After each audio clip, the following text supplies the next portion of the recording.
Today, we're diving into a podcast SEO audit for my lovely friend Donna, who's here as a guest. Donna and I met through Carrie Green's Female Entrepreneur Association. Welcome, Donna. It's so great to have you here.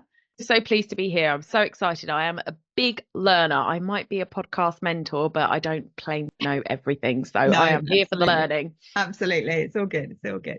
So hopefully by the end of this episode, we'll have identified 1 to 2 key areas that you can focus on to reach your podcasting goals over the next 6 months. And before we start, Donna, if we were to meet again in 6 months' time and you were telling me about the amazing things happening in your business, how would your podcast be helping with that? To me, my podcast is like my top of funnel item. So I want it to be bringing in my audience, new people, new listeners, new potential clients. So I want to be able to attribute some of the conversations that I'm having in my business and the clients that are coming towards me are coming from my podcast. That's the ultimate goal of it. So the sooner we can get there, the better. Yeah, I love that. It's very similar to my own goals with my own podcast actually over the next year. So yeah, I absolutely love that. So tell us a little bit about your business and how your podcast currently sits within your marketing activities. So I teach people how to start and launch their podcast. That's what I do. It's an 8-week program that is continually on the go. So people can join from the 1st of every month, and I love it. That's basically what I do. I also do some podcast audits, so very much like this, but for just seeing where people can actually utilize their podcasts more. A lot of people don't know about dynamic content and aren't utilizing the features that their hosts provide and things like that. So I go through, look at the length of it, the sound quality and all of that jazz, and feedback to them what they can do. So that's another part of it. But generally speaking, it's my Start Your Podcast program that is the main bread and butter of my business. That's been going now for about a year and a half, I want to say. The podcast is older. So the podcast started out with my previous business. So it has had several name changes, and it changed to Mindset and Action in April 2023. So it's well over a year old under this name, and I don't see it changing again. So I've tried to make sure that everywhere it is has been changed. I did find myself on a Spanish podcast platform and it still had the very, very first podcast name on it, and I was just like, oh my god, how do I get that changed? Oh, I can definitely relate to that. Having changed my business name and my website domain for the last year or so, I can definitely relate to that. I'm still seeing my old business name popping up in different places, especially if I haven't changed my email address yet, which is, that feels like a headache for next year that I'm going to think about. So yeah, I can definitely relate to that. That's actually a really good point about podcasts, because I think a lot of the time when people are first starting their podcasts, they can get very hung up on the name. But actually it's okay to change. And as much as there might be places where it might be still under the old name, actually changing it is a lot easier than changing your business name or your website domain or anything like that, really. So I think it's something that it's my within my podcast as well, I haven't changed the main name of the show, but certainly the extension that shows up in podcast player apps is something that I have changed. And that's one of the areas that we can think about with SEO as well, is making sure. So the whole thing with podcast SEO is, I love it because it means that we can make changes that will take effect almost straight away. Whereas with traditional and Google SEO, it tends to take a few months before we start seeing traction on what changes we're making to our website. Not always, and certainly if we are using Google Search Console properly, then we can get immediate changes. Google can understand straight away when we've updated content on our sites. But with podcast player apps, the changes show straight away, and that can start having an effect in your business straight away.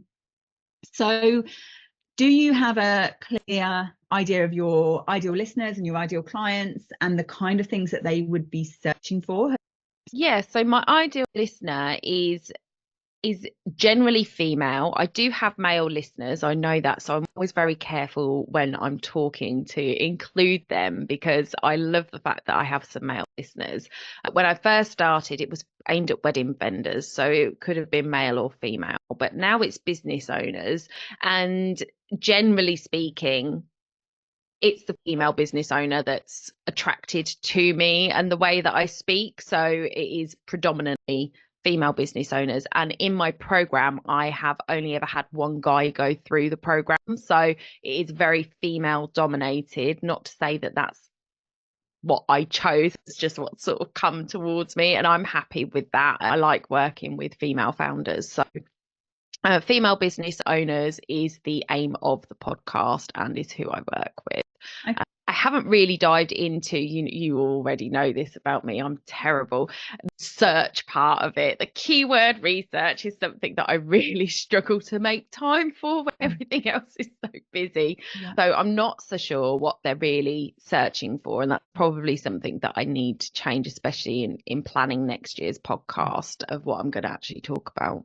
Yeah, I think it's something that we can often overthink this. And I can completely relate to the point of not wanting to exclude people from your audience. So I have this with my podcast. My intro to my podcast is if you're a women in business, and actually I do have guys coming through listening to my podcast as well. When I look at my stats, I have quite a few guys listening. And I had a discovery call last week from a guy in the States who had found me through the podcast. And he even said on the call, I'm not a woman in business. And I was like, no, that's fine. That's fine. But I feel like we can almost like, we want to include everybody, and that is great. But actually by doing that, sometimes we can actually almost cut our nose off to spite our face, really. Because if you're finding you're mostly attracting women in business, and that's who you love working with, and that is who your audience is, then by mentioning that within your show name, your description, that could really help you. Because business is a massive area to stand out in, and it's plus and minuses for niching down. But actually, if that's who your audience is, and if that's who you are trying to attract, then by mentioning that can be helpful, really. And it's still very broad. Even just female business owners is still a very, very broad niche, really. One of the things you could potentially do in terms of your podcast showing up more is thinking about your podcast name, about whether you can include some of those keywords in your podcast name, because that will be the biggest thing. If people are searching within the podcast player apps, if you can get something in there that actually talks to who you're trying to attract, and you don't necessarily have to change the name when you're talking about the show. So it's called a podcast title extension. So where you basically add something onto the end of your podcast name that helps to describe who it's for and what you're actually helping them with. So on my show, I'm just going to have a look at my own show here, because I can't even remember my exact one because it's so long. There we go. So my show name is essentially the Website Success Show, SEO and website tips for local and online businesses who want more website traffic and sales. And that's how I'm introducing my podcast. I'm never going to say that. I say my podcast is the Website Success Show. But actually just having that on there is helping me to show up in searches. So you could maybe think about that. And I would say with all of these things of like trying to think of keywords, trying to think about what people are actually searching for, use AI to help you with this. ChatGPT is really great at coming up with these kind of creative ideas, really. So you could add on to your podcast, and I can see on your show art there, you've got Mindset and Action, a business podcast. Even if you did nothing else but added that in, or added in a podcast for women in business. You know, I'm thinking of actually, if you're trying to attract people who want to start a podcast, then getting that somewhere in your name could massively help from an SEO point of view in terms of your podcast actually showing up on those podcast plus player apps. You don't have to do a whole rebrand. You can literally go into wherever your podcast is hosted and just make that change in there, and that will then start to show up in the podcast player apps and start helping you to show up in those searches that people are doing. And that's the most important part of this, is it's actually showing up in those searches. And you can still call it Mindset and Action, absolutely. So I would definitely think about that. And then think about your show description as well. That's the other place where we have some real control on actually how we can get more people finding us through that. So at the moment, you've got just a short show description. It says business podcast aimed at helping business owners grow and streamline their businesses, focusing on the four main pillars: building an audience, mainly through podcasting, planning, productivity, and mindset. So there's definitely things you could do in there that just to try and get some more search terms through there of what people are searching for. And if you're not sure what people are searching for, that's where I probably would think about going into ChatGPT. But also, actually, even before you start doing that, just don't worry about calling it keyword research, or, actually doing the research, just literally get some information out of your brain. So you sit down and think about, not even what do you think people are searching for, what do you think you should be showing up for?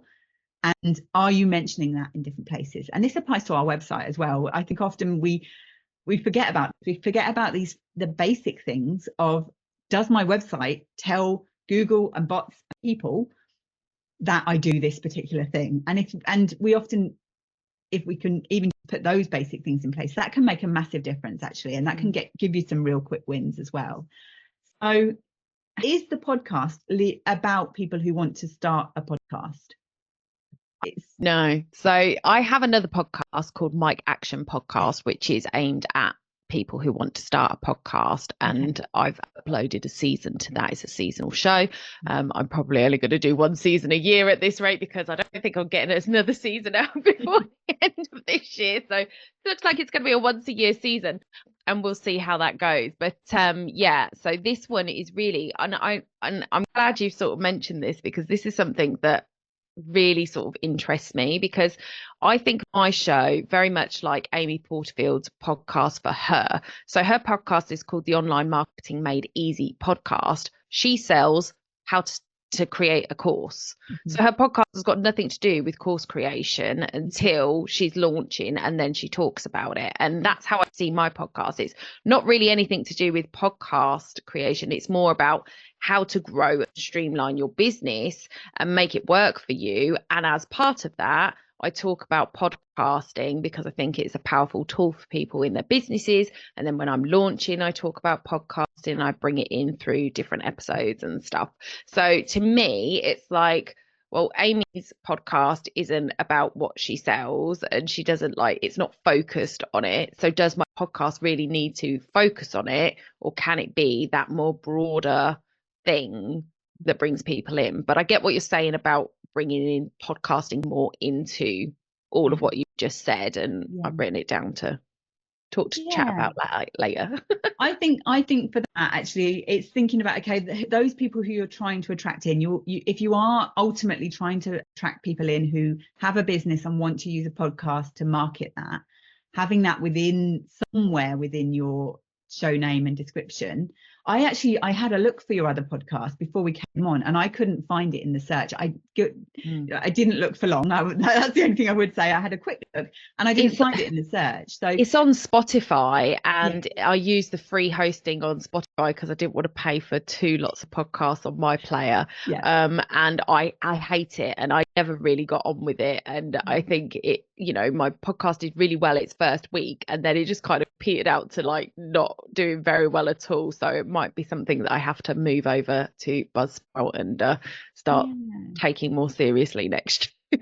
And I think probably thinking as well about having 2 podcasts, if they're not complementing each other and they're not doing the specific job that you want them to, is there a way you can bring them together and make that clear distinction as well, so that people who are listening know why they should go and listen to the other show? And I think even we're friends, and I still wasn't too sure about it, and I've been on both shows as well, and I still wasn't too sure about it, so apologies for that. But also, if it's not clear, like that, then actually, is it doing what you want it to in your business really?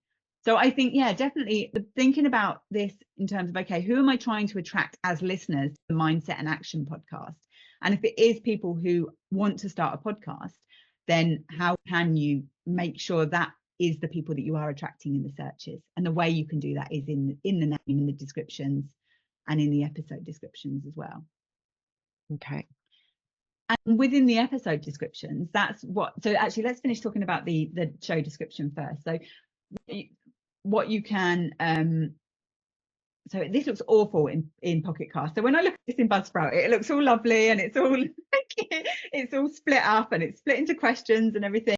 But actually, this is a really good reminder that we don't always have control on how the podcast player apps show it. Yeah, exactly. But having something in there of, if you're asking questions and then you can put some of the questions that people would potentially be asking or typing into podcast searches that could then tie in with your content and with the people that you're trying to attract. So things like, if you're asking questions like, could a podcast help make my marketing easier? Should I start a podcast? I know I don't know actually whether that would be slightly misleading. And unless you've got some episodes that tie in with that, then actually, and if you haven't, I don't know, this is actually a really interesting conversation in terms of whether, how you actually make sure that the people that are coming in and that you're attracting are the right people coming into your podcast. Yeah. Maybe it is those episodes as you are launching your programs. Or maybe it could even be in your dynamic content or something like that you make sure that you are mentioning how podcasting can help you, if that's the people you're trying to attract. This is all part of bigger strategy, really. So if you I do use my dynamic content for that. So when I'm like doing a webinar or whatever, that's always the first thing that people hear. So I guess that's all part of that nurturing, really, that we don't want to just be talking about the things we're selling when we're selling. I mean, that's what it is to me. It's my helping. I want to help people. Like, this is my biggest passion, is to help people. So if I can bring them experts that are going to help them to grow and streamline their business, which I think is what most of us want. We want our businesses to grow, but then we want to know that we can control it, and we want to make sure that everything is streamlined so we're being as efficient as possible. And so that's what the podcast is for. And then if people come in and listen to that and then hear me talking about podcasts and go, oh, that's an idea, that's what I want it to be. It doesn't necessarily, it's not that direct sort of funnel. It's getting people into my world and nurturing them and showing them how I can help them, and then saying, have you thought about podcast? Podcast might be a good idea. Yeah, that's very high up the funnel of people that have no idea that they want to start a podcast. Because that would be a slightly different audience to people who've got an idea that they would like to maybe start a podcast. And also people who are already podcasting as well could definitely get so much value from your show. It's not just about people who want to get started. I mean, I think, so you deliver so much value in relation to things like how to make your podcast better and those kind of things as well, that actually having those kind of questions in your show description could also be helpful as well. So Brilliant. Worth thinking about anyway. Yeah, absolutely. So then the other thing that you can do is thinking about your show art as well. So when as a consumer, we're looking for podcasts to listen to, we have a tiny little window that we see. Mostly we're looking on our phones, and we have this tiny little picture that we see. So ideally what you could do with is having the words being the thing that really stands out on your show art. So whether you have different show arts for each show, then that's entirely up to you. Again, the same principles would apply with that. I actually don't. I just have my main show art.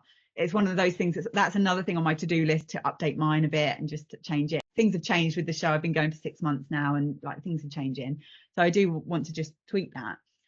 But when you're thinking about, if I'm looking at your show art now, I would love it if your writing was bigger. Maybe just a slightly chunkier font could also help, if it's not completely like, oh no, my branding, if you've got something that you that's what it is for me. It's my branding. I love that font, but you can't make it bold, and I'm just like, why is that not possible? And also it's I could play, actually, here's a trick for anybody listening. If you are doing your stuff in Canva, is that in Canva you can do the effects on your text, and you could put an outline on it. And that will make it bolder. That's something that I found I was playing around, so I might try that. See. But that is my thing. I love that font, but it isn't good for being bold. for tiny pictures as well. So when you're doing that, I would also maybe just have a little look at the spacing as well, because the other thing with that font is it's all quite close together. So if you're looking at that I think I actually did that myself, like the bottom spacing is so that it sits in that box. So I think I adjusted that spacing a little bit myself. So it might just need a little adjustment. I'm just thinking, like, if I go onto your phone and look at it yourself as well, that if you look at your phone and if you can't clearly see what that show is about, then that's a missed opportunity in terms of actually increasing that visibility there, really. I would also think about, so if you do decide to add in a title extension, getting that in there, that's probably the clearest thing that needs to go in there. That's with my show art. That's the thing I need to change, is I need to switch the size between the show name and the title extension, because the extension is the thing that people will see when they're scrolling through them looking for podcasts to listen to, really.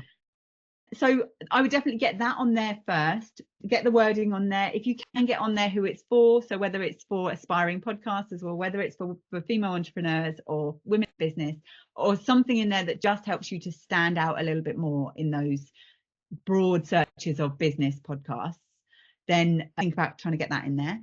And then with the space that's left, then get your image in that part of it. I think we can end up sort of going with getting a picture of us on there first, but actually have the writing, the thing that will really stand out, and that helps. There's always these conflicts between design and searchability, and I think it's just getting that balance right for you, that it feels good, it feels like actually, yeah, I can, I'm okay with it looking like that if it's going to help me to get more people through. And I think the more you get people telling you they're finding you through your podcast and they've searched for like whatever you decide you want to be showing up for in those podcast player apps, once that's working, then the kind of the feelings about, okay, it's not quite how I want to look, that goes away a little bit as it actually starts working as well, really, I think. Yeah. So how does that sound? I really try and keep these to a few actionable things that you can do.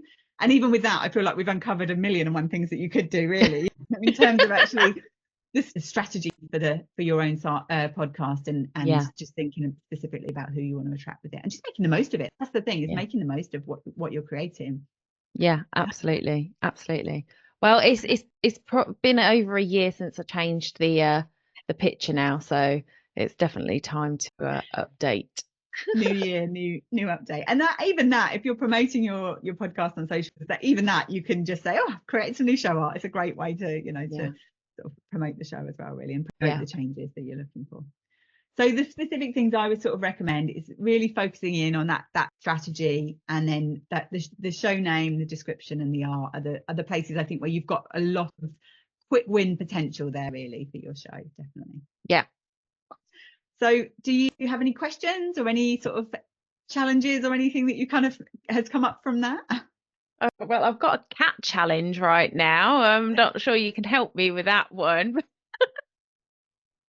No, that is tricky to solve over Zoom, actually.